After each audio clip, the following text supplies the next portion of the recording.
शंकर वंदे श्रद्धा विश्वरूपिण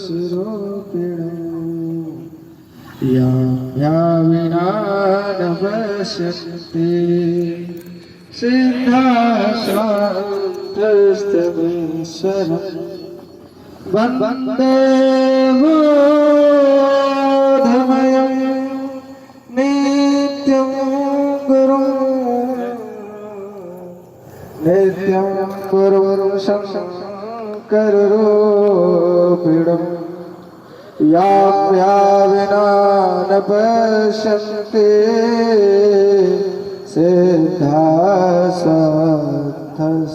सिद्धाशान्तस्तमीश्वरम् वन्दे बोधमयं नित्यं गुरुं शङ्कररूपिणम् यमासितो हि वक्रोऽपि चन्द्र सर्वत्र वन्दते सीताराम गुरुग्राम पुण्यरण्यविहारिणो वन्दे विशुद्धविज्ञानो कवीश्वर कपीश्वरो उद्भव स्थित संहार कारणं क्लेशहारणं सर्वेशेषकरं सीतां नतोऽहं रामवल्लभम्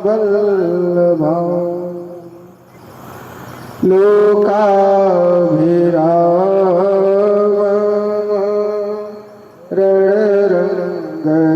रणरङ्गधीरं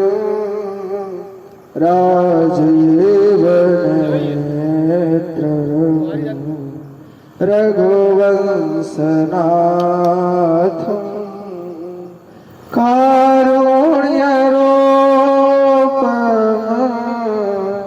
करुणाकरं श्रीरामचन्द्रं शरणं प्रपद्ये हे मनोजवं मारुततुल्यवेगं जितेन्द्रियं वरिष्ठं वातात्मजं वानरयूथमोख्यं श्रीरामदूतं शरणं प्रपद्ये जो सुमिरत सिद्धि होय गणनायक करीवर बदन करहु अनुग्रह सोय बुद्धिरास शुभ गुण सदन मूक होई वाचाल पंगु चढ़े गिरवर गहन जासु कृपा सुदयालु प्रभु सकल कलिमल दहन नील सरोरु श्याम तरुण अरुण बारिज नयन करहु सुमूर्धाम सदा क्षीर सागर शयन कुंद इंदु समदेह उमा रमन करुणा अयन जाहि दीन परने करहु कृपा मर्दन मयन ओम सीतानाथ समारंभा राघवंदाय मध्यमाम् अस्मच्चार्यपर्यन्तां वन्दे गुरुं परम्पराम् हनुमान सुनवार पुत्रो महाबलः रामेश्च भागं सकः गाछो मति विक्रमः उदस्तवणश्च सीता शोक विनाश कह लक्ष्मण प्राणदाता च दश देवस्य दर्पः हे मकराकृत कुंडल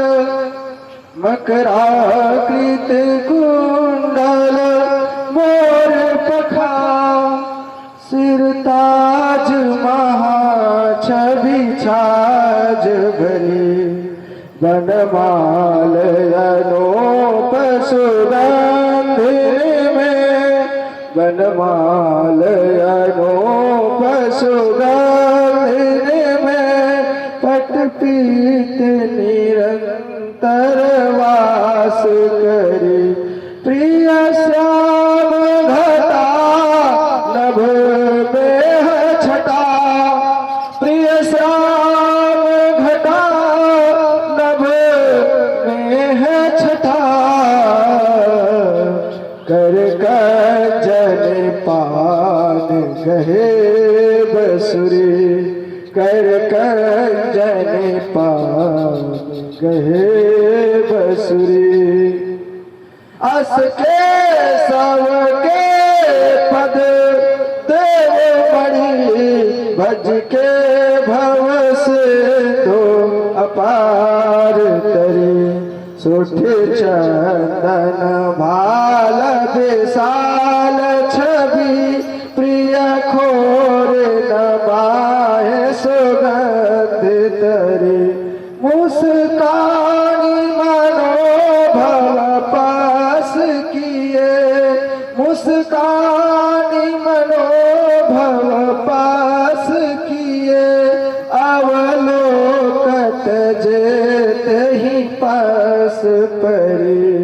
अरुणोधर वृष्ट करई रति की प्रिय बेनु पियई चहूर भरी अस के सब के पद देव मणि भज के भव सिंधु अपार तरी बलवदं गुरुपद कंज कृपा सिंधु नर रूप हरि महामोहतम पुंज जासु वचन रवि कर निकर बंदो गुरु पद पदुम परागा सुरुच सुवास सरस अनुरागा अमे अमोर माया चोरन चारो समन सकल भवरुज परिवार सुखित संभूतन विमल विभूति मंजुल मंगल मोद प्रसूति श्री गुरु पद नख मणि गण ज्योति सुमेरत दिव्य दृष्टि ही होती दलनय मोहतम सो सप्रकाशो बड़ भाग उर अवहि जासु उघरहि विमल विलोचन ही के मिटहि दोष दुख भव रजनी के सोझहि राम चरित मन मानिक गुपुत प्रगट जह जो जय खानिक तही कर विमल विवेक विलोचन वरनौ कृष्ण चरित भवमोचन वरनौ राम चरित भवमोचन। जय कृष्ण केशव कृष्ण केशव कृष्ण केशव पाहि मां जय राधिका वल्लभ मनोहर वेद कर धर रक्षमा जय देवकी सुत परम पावन चरित मृदु प्रिय पाहि मां जय जयति माधव राधिका जुत देव मणि सठ रक्षमा। आइए भगवान की कथा में प्रवेश करने से पहले वाणी को पहले पवित्र करते हैं, भगवत नाम संकीर्तन करते हैं। इसके बाद हम लोग भागवत कथा सुनेंगे। बोले सच्चिदानंद भगवान की जय, बोले गुरुदेव महाराज की जय, बोले सभी संतों की जय, बोले यज्ञ में पधारे हुए सभी देवी देवताओं की जय। श्री कृष्ण गोविंद हरे मुरारे हे नाथ नारायण वासुदेव। श्री कृष्ण गोविंद हरे मुरारे हे नाथ नारायण वासुदेव। श्री कृष्ण गोविंद हरे मुरारे हे नाथ नारायण वासुदेव। श्री कृष्ण गोविंद हरे मुरारे हे नाथ नारायण वासुदेव। हे पितवा तू स्वामी सखा हमारे, पितवा तू स्वामी सखा हमारे, हे नाथ नारायण वासुदेव। श्री कृष्ण गोविंद हरे मुरारे हे नाथ नारायण वासुदेव। हे नाथ नारायण वासुदेवा, हे नाथ नारायण वासुदेवा। हे नाथ नारायण वासुदेव। हे नाथ नारायण वासुदेव। श्री कृष्ण गोविंद हरे मुरारे हे नाथ नारायण वासुदेवा। श्री कृष्ण गोविंद हरे मुरारे हे नाथ नारायण वासुदेव। श्री कृष्ण गोविंद हरे मुरारे हे नाथ नारायण वासुदेव। हे नाथ नारायण वासुदेवा, हे नाथ नारायण वासुदेवा। हे नाथ नारायण वासुदेवा। हे नाथ नारायण वासुदेव। श्री कृष्ण गोविंद हरे मुरारे हे नाथ नारायण वासुदेव। श्री कृष्ण गोविंद हरे मुरारे हे नाथ नारायण वासुदेव। श्री कृष्ण गोविंद हरे मुरारे हे नाथ नारायण वासुदेव। श्री कृष्ण गोविंद हरे मुरारे हे नाथ नारायण वासुदेव।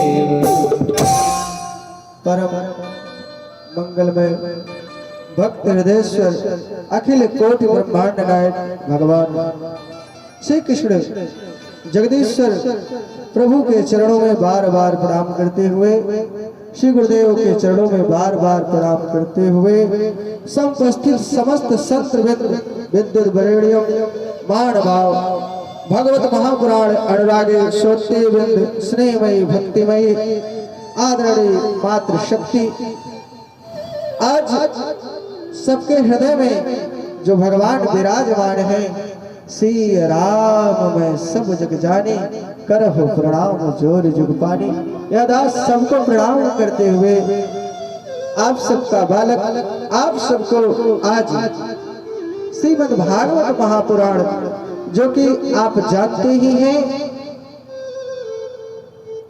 मुख्य जजमान श्री सुरजन सिंह जी और स्वर्गीय श्री विजय नारायण सिंह जी, जिनकी पत्नी श्रीमती गीता सिंह, और यह पूरा संपूर्ण परिवार जो कि इस भागवत महापुराण का रसपान कर रहा है, और कई हजार जन्मों के पुण्य जब उदय होते हैं तब यह श्रीमद् भागवत कथा का रसपान करने का सौभाग्य मिलता है। आज यह पूरा परिवार, जिसमें बहुत सारे लोग हैं, बेचन सिंह जो कि कुछ दिन पहले श्रीमद् भागवत महापुराण का अवगाहन हम करने वाले थे, 18 तारीख से नहीं रहे हम लोगों के बीच में, लेकिन सूक्ष्म रूप से वो भी यहाँ पर विद्यमान हैं। ऐसे भागवत महापुराण के होने के अवसर पर जिन्होंने प्रयाण किया, निश्चित ही उनकी सदगति निश्चित रूप से होगी। आज वो भी इस कथा का आयोजन में सम्मिलित हुए हैं, और जयप्रकाश जी, सत्य प्रकाश जी, अजय सिंह, नीरज सिंह, संजय सिंह, पंकज सिंह, अभिषेक सिंह, रवि और शुभम, सभी बालक जो इस कथा का आयोजन में दिन रात होकर के, आज सत्यम सिंह, आयुष सिंह, प्रिंस सिंह, हर्ष सिंह, दिव्यांग सिंह, श्रेयान सिंह, आरव सिंह, राघव सिंह, हमारे यज्ञ मंडप में विद्यमान सभी महान वेदज्ञ ब्राह्मण गण जो इस भागवत कथा को एक निश्चित रूप से भगवान की तरफ ले जाने का कार्य हम लोगों को प्राप्त करा रहे हैं। आज श्री गुरुदेव श्री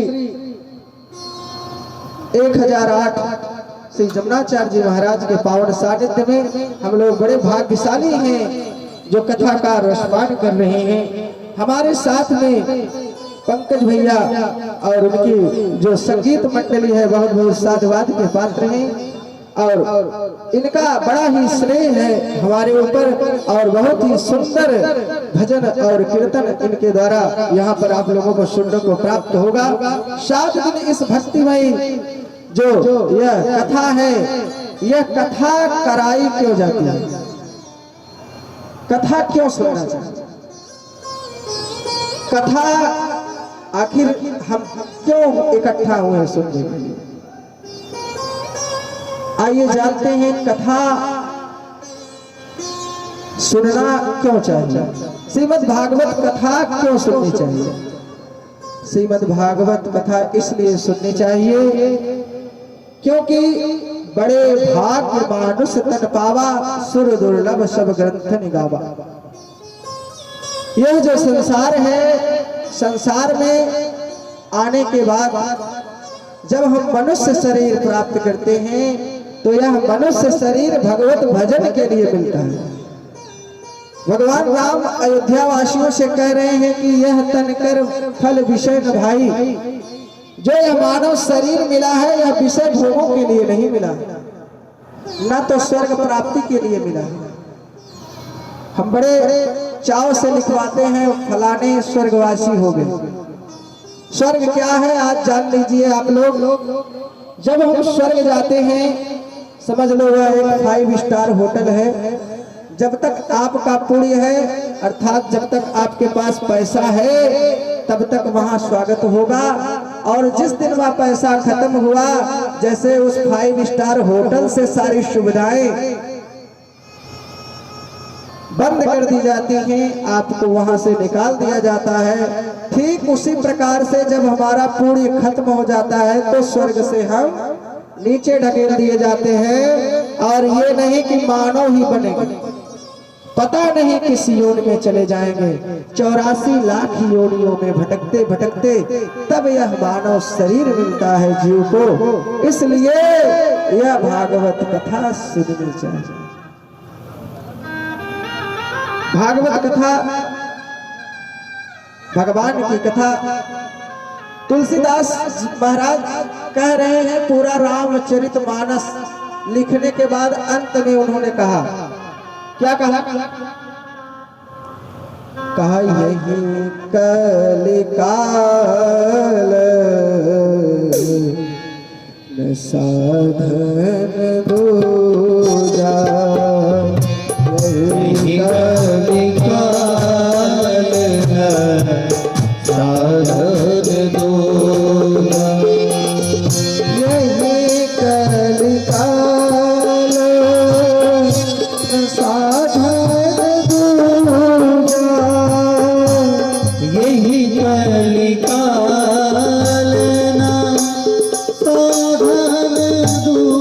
दूजा, योग जप तप व्रत और पूजा,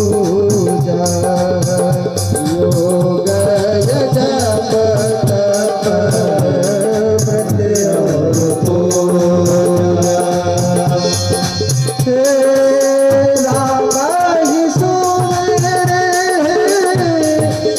जाई है राम, राम ही सुमिरि गाई रामाई, तत भजे राम गुण गावहि, सतत भजिय राम गुण गावहि। बोले सच्चिदानंद भगवान की, बोले श्री गुरुदेव महाराज की।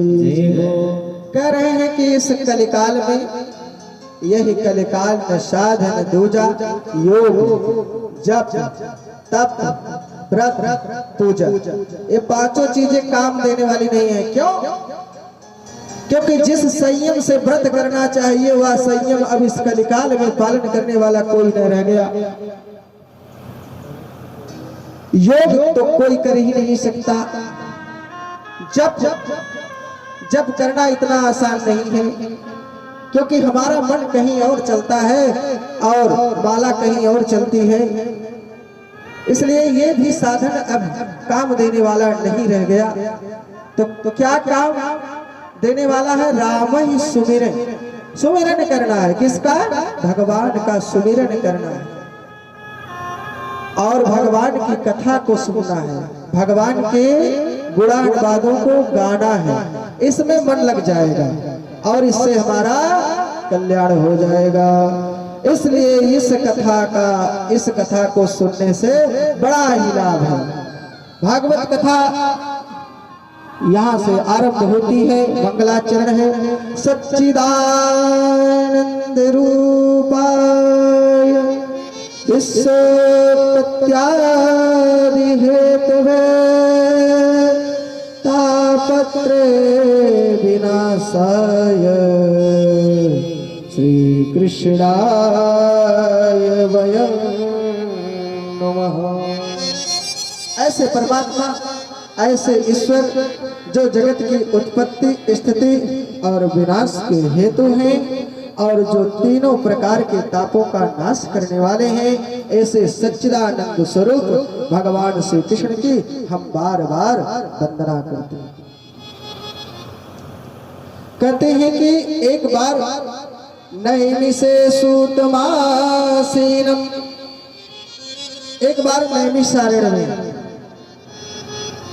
शौनक आदि सभी ऋषि इकट्ठा हुए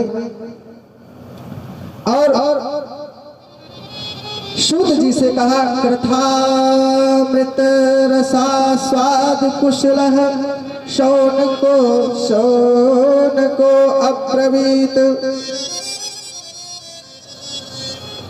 कहा है शौनक आदि ऋषियों जो 88,000 ऋषि हैं, वे इकट्ठा होते हैं और पूछते हैं कि हे प्रभु सूत जी महाराज, आप वेदों में निष्णात हैं, पुराणों के ज्ञाता हैं। हम लोग इस कलयुग रूपी जो समय है, इसमें जीव का कल्याण कैसे हो, उस साधन को बतलाइए। कहते हैं तब सूत जी महाराज ने जो कैसे हैं, अज्ञान ध्वंद विध्वंसी कोटि सूर्य संप्रभा सूतख्याय कथा सारम मम कर्ण रसायनम। भक्ति ज्ञान विरागा तो विवेको वर्धते महा। कहते हैं कि भक्ति ज्ञान विराग और विवेक जिससे जागृत होता है, और माया मोह निराशश्च वैष्णवे क्रियते कथम, जिससे माया और मोह का नाश हो जाता है, ऐसी कथा को बताइए। और ऐसे जीवों के लिए क्या करना चाहिए। सूत जी कहते हैं, हे शौनकादि ऋषियों, कलयुग रूपी जीवों को काल रूपी सर्प के मुख का ग्रास होने के त्रास से नाश करने के लिए श्रीमद् भागवत का प्रवचन किया जाता है। अरे मन शुद्ध के लिए इससे बढ़कर के और कोई साधन नहीं। कहते हैं कि जब तक मन शुद्ध नहीं होता तब तक भगवान की प्राप्ति नहीं होती। भगवान सुंदरकांड में कहते हैं, निर्मल मन जन सो मोहि भावा। निर्मल मन जन सो मोहि भावा। निर्मल मन जन सो मोहि भावा। मोहि कपट छल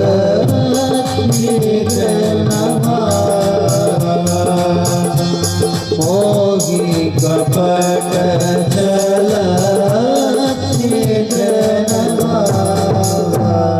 जब तक मन नहीं निर्मल होता तब तक भगवान मिलने वाले नहीं हैं।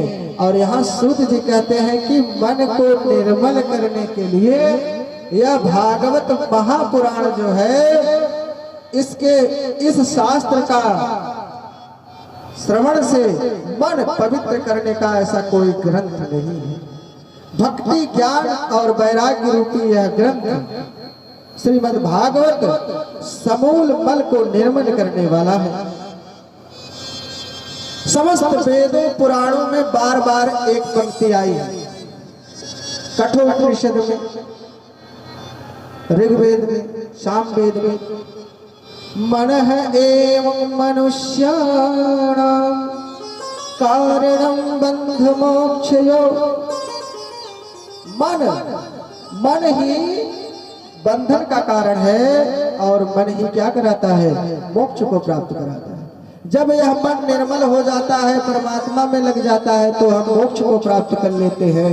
और यह मन जब विषयों में चला जाता है तो हम बंधन में चले जाते हैं। इस भागवत जो धर्म है, भागवत एक धर्म है। क्या है? एक धर्म है। अब आप उस धर्म का यदि पालन करते हैं तो इस श्रीमद् भागवत महापुराण का लाभ आपको मिलेगा। भागवत धर्म क्या है? हमेशा सत्य बोलना चाहिए। धर्म न दोसर सत्य समाना।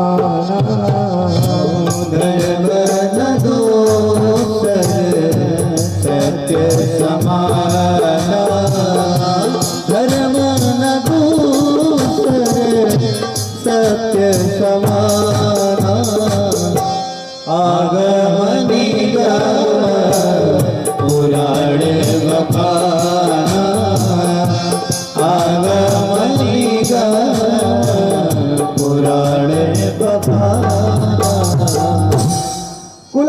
28 धर्म है।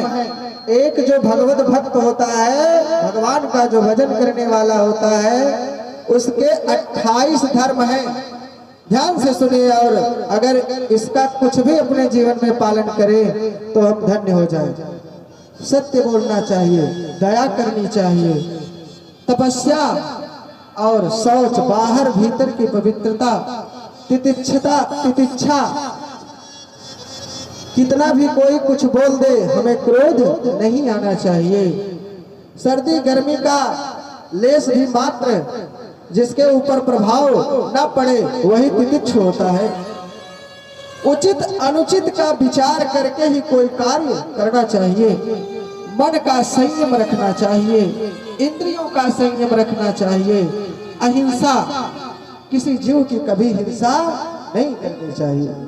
क्षत्रियों के यहाँ तो नियम बन गया है हिंसा करने का, लेकिन वेद पुराण और शास्त्र हिंसा नहीं करनी चाहिए। आज ब्रह्मचर्य का पालन करना चाहिए जीवन में। त्याग, स्वाध्याय, सरलता होनी चाहिए हमारे आपके अंदर, संतोष होना चाहिए, समदर्शी होना चाहिए और महात्माओं की सेवा हमें करनी चाहिए। सांसारिक भोगों की निवृत्त होनी चाहिए जीवन में। अभिमान को त्यागना चाहिए, मौन रहना चाहिए और आत्मचिंतन करना चाहिए। सामान्य भाग से रहना चाहिए और सभी जीवों में ईश्वर भाव करना चाहिए। सिय राम मैं सब जग जानी, करहूं प्रणाम जोर जुग पानी। कथा सुनना चाहिए, कीर्तन करना चाहिए, प्रभु का स्मरण करना चाहिए, प्रभु की सेवा पूजा करना चाहिए और नमस्कार करना चाहिए बार बार। यहाँ पर अगर देखो भगवान हैं, बैठे हुए हैं, अगर आपका ध्यान जाता है तो तुरंत नमस्कार करिए और यह मान लीजिए कि साक्षात प्रभु आपके सामने विराजमान है। दास्य भाव रखना चाहिए। कौन सा भाव रखना चाहिए? प्रभु हम आपके दास हैं। दास मतलब क्या होता है? अपनी स्वामी की आज्ञा का पालन करना। अरे आत्मसमर्पण, समर्पण क्या है? भगवान के चरणों में अपने को समर्पित कर देना चाहिए। समर्पण करने के बाद जीव की कोई इच्छा नहीं रहनी चाहिए। जब आपके अंदर कामना आई, समर्पण गया, शरणागति गई। क्यों? क्योंकि जब आप स्वयं अपनी इच्छाओं का पालन करने लग जाते हैं, तब तो न तो आप भगवान के दास ही रह गए और न ही आपने उनको समर्पण ही किया। ये 29 लक्षण जिसके अंदर पाए जाते हैं वे भागवत धर्म का पालन करने वाले होते हैं। और इनमें अगर 29 आप अपने जीवन में न पालन कर सकें तो कम से कम 5 तो जरूर पालन करिए। हे शौनकादि ऋषियों, यह श्रीमद् भागवत धर्म है और इस धर्म को पालन करने वाला इस श्रीमद् भागवत कथा सुनने का अधिकारी है। पूर्व काल की बात है, राजा परीक्षित श्रीमद् भागवत महापुराण को सुन करके वैकुंठ लोक को जा रहे थे। उस समय सभी देवताओं को बड़ा आश्चर्य हुआ। करे समस्त साधनों का ब्रह्मा जी ने सत्यलोक में एक तराजू मंगवाया और समस्त वेद पुराण शास्त्र समस्त साधनों को एक पढ़ने पर रखा और दूसरे पर श्रीमद् भागवत महापुराण को रखा। श्रीमद् भागवत महापुराण का जो पलड़ा था वह भारी पड़ा और परीक्षित की मुक्ति इस श्रीमद् भागवत महापुराण के सुनने से हुई। तो ऐसा यह श्रीमद् भागवत महापुराण। शौनकादि ऋषियों, अब मैं तुम्हें वह भक्ति पूर्वक कथा सुनाता हूँ। एक दिन विशालापुरी में चारों निर्मल ऋषि सत्संग के लिए आए। बद्रिक आश्रम में वहां पर सनकाद ऋषि आए, सनक सनंदन सनातन सनत कुमार, और उन्होंने क्या देखा, वहां पर नारद जी हैं। नारद जी को बहुत उदास देखा। कौन? सनकाद ऋषि। जब देखा तो कहा, सनकादियों ने पूछा, आपका मुख उदास क्यों हो रहा है, आप इतने चिंतातुर क्यों हो रहे हैं? तब नारद जी ने कहा, हे चिरंजीवों, मैं सर्वोत्तम लोक समझ करके पृथ्वी पर गया। सनकाद ऋषियों से नारद जी कहने लगे कि मैं सबसे सर्वोत्तम लोक पृथ्वी लोक पर गया और वहां पर मैंने सभी तीर्थ, पुष्कर, प्रयाग, काशी, नासिका, गोदावरी, हरिद्वार, कुरुक्षेत्र, श्रीरंगम, सेतुबंध, रामेश्वर आदि तीर्थों में विचरता रहा, परंतु मुझे कहीं भी शांति और संतोष देने वाली वह जगह नहीं मिली। इस समय अधर्म के सहायक कलयुग ने सारी पृथ्वी को पीड़ित कर रखा है, जिसके कारण इस पृथ्वी से सत्य, दया, शौच, तप, दान आदि कुछ भी नहीं हो रहे हैं। लोग केवल अपना पेट पालने में लगे हुए हैं, और जो साधु संत हैं, कहलाते तो साधु संत हैं, लेकिन पाखंडी, मिथ्यावादी, आलसी, उपद्रवी, विश्वासघाती और भाग्यहीन हो गए हैं। देखने में तो वो विरक्त जैसे लगते हैं, किंतु अपने आश्रम में ही सारी सुविधाएं उन्हें चाहिए, और उन्हें मोह हो गया है। अधिकांश आज जो कलयुग रूपी यह पूरा संसार है, अधिकांश घरों में महिलाओं का साम्राज्य है। किसका है? महिलाओं को। पति को कहते हैं खड़े हो जाइए, खड़े हो जाते हैं, बैठ जाइए, बैठ जाते हैं। तो महिलाओं का साम्राज्य हो गया है इस कलिकाल में। और क्या हुआ है? साले सलाहकार बने हुए हैं। कोई भी सलाह लेना हो तो किससे लिया जाता है? साले से। और जो सलाहकार बन गए हैं, और इस कलिकाल में लोग अपनी कन्या का क्रय और विक्रय कर रहे हैं। स्त्री पुरुषों में प्रायः कलह मचा हुआ है। यह कौन बता रहा है? नारद जी आए थे इसी कलयुग में, भ्रमण कर रहे थे सभी तीर्थों का और इस पृथ्वी लोक का। आज बोले सच्चिदानंद भगवान की जय हो। संजय भैया आए हैं, भी माल्यार्पण कर रहे हैं। बड़े ही भक्त वत्सल हैं, और श्रीमद् भागवत महापुराण के आयोजन में इनका विशेष योगदान है। एक बार इनके लिए ताली बजा दीजिए। बोलिए सच्चिदानंद भगवान की जय। आज जहां कहीं भी देख रहा हूं कलयुग में, कलयुग का दोष देखते हुए बताते हैं कि आज जो तीर्थ स्थल है वहां पर म्लेच्छों ने उस तीर्थों का स्थान सभी म्लेच्छ जो है नष्ट भ्रष्ट कर दिए हैं। 17 बार मोहम्मद गोरी ने लूटा है सोमनाथ को। अयोध्या को देखा आपने, आज मथुरा भी, काशी, कहां कहां बताएं, जहां जहां देवालय थे तहां तहां इन आताइयों ने सभी देवालयों को नष्ट कर दिया है। ये मैं खुद से नहीं बता रहा हूं, श्रीमद् भागवत में लिखा गया है। इसलिए अब तीर्थों का जो सार है, तीर्थों का सार निकल गया है।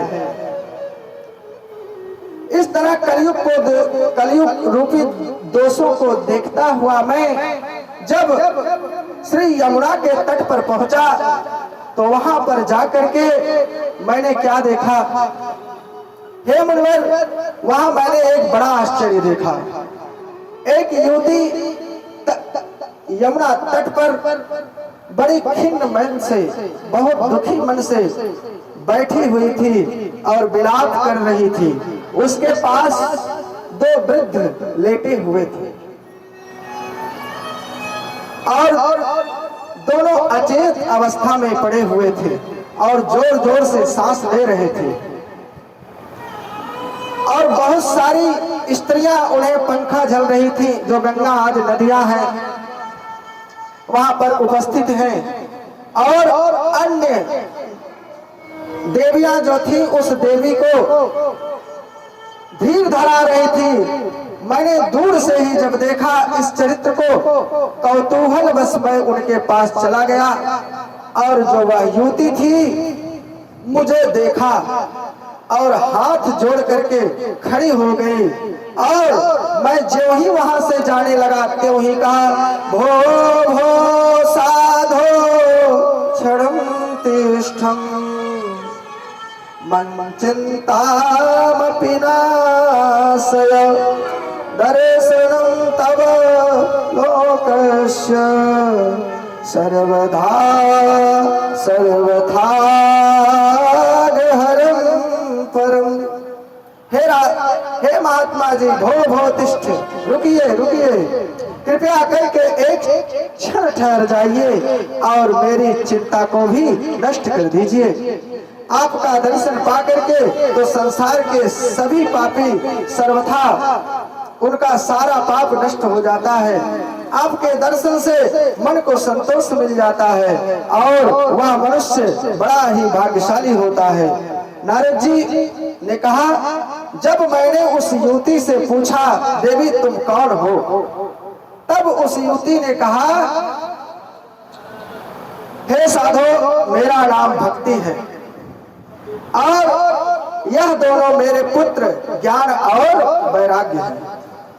सोचिए, भक्ति तो तरुण थी, लेकिन उसके पुत्र जो ज्ञान और वैराग्य हैं वो क्या थे, बूढ़े हो गए थे। माता अगर युवती हो और पुत्र क्या हो, पुत्र बूढ़ा हो, तो इससे बड़ा और कोई दुख संसार में नहीं है। कहते हैं कि उत्पन्ना द्रविड़ेशा हम वृद्ध कर्णाटके गता क्वचित। कहते हैं कि हे साधो, मैं द्रविड़ देश में उत्पन्न हुई, कर्नाटक में पली बढ़ी। आइए एक बार कीर्तन करते हैं, श्री कृष्ण गोविंद हरे मुरारी, हे नाथ नारायण वासुदेव, श्री कृष्ण गोविंद हरे मुरारी, हे नाथ नारायण वासुदेव, श्री कृष्ण गोविंद हरे मुरारी, हे नाथ नारायण वासुदेव, हे नाथ नारायण वासुदेव, हे नाथ नारायण वासुदेव, श्री कृष्ण गोविंद हरे मुरारी, हे नाथ नारायण वासुदेव, श्री कृष्ण गोविंद हरे मुरारे, हे नाथ नारायण वासुदेव, पितु मातु स्वामी सखा हमारे, हे नाथ नारायण वासुदेव, श्री कृष्ण गोविंद हरे मुरारी, हे नाथ नारायण वासुदेव, हे नाथ नारायण वासुदेव, हे नाथ नारायण वासुदेव, हे नाथ नारायण वासुदेव श्री कृष्ण गोविंद हरे मुरारी हे नाथ नारायण वासुदेव। बोले सच्चिदानंद भगवान की जय हो। आज होता क्या है, भगवान बड़ा अच्छा स्वागत किए हैं। बोले सच्चिदानंद भगवान की जय हो। भक्ति महारानी नारद जी से कह रही हैं कि हे प्रभु, ये ज्ञान और वैराग्य मेरे दोनों बालक बूढ़े हो गए हैं और मैं नवयुवती हो गई हूँ। कहते हैं कि मैं बंबई से चली, सूरत आते आते मुझे बुढ़ापे ने घेर लिया और जब मैं वृंदावन आई तो क्या हुआ, फिर से मैं नवयुवती हो गई। यह क्या कारण है? तब नारद जी ने कहा, हे भैया, ज्ञान और वैराग्य इस कलयुग में रह नहीं गया है। भक्ति यह कथा चलती रहेगी, ठीक है, यह बंद होने वाली नहीं है। बोले सच्चिदानंद भगवान की। आज क्या होता है, जो माताएं बहनें भीज रही हो वो छाए में बैठ जाए, ठीक है। आज